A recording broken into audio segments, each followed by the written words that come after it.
Would you want to tell the story or me to tell the story? Well, first time ever married, making coleslaw.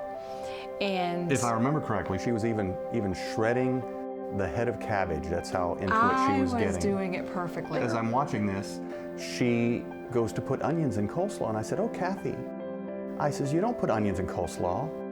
"Well, how do you know?" I says, "Well, my mother never put onions in coleslaw."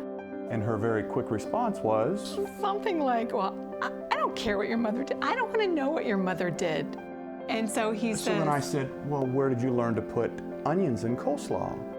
And she said, completely forgot myself. And I was like, "Well, my mother," and it was like, oh, one of those moments where you're like, this is hilarious. Actually, years later, he asked my mom. She doesn't put onions in coleslaw either. No.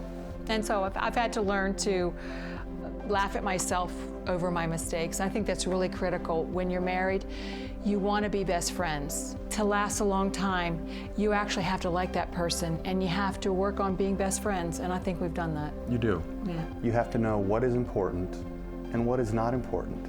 Mm. Yeah. She could have put the onions in the coleslaw. I'd have gotten over it. It wouldn't have been good. Now that I look back on this, it might be a little bit corny, but I said I want my epitaph to read, "I was the husband of one wife." And call it pride. I'm proud of that.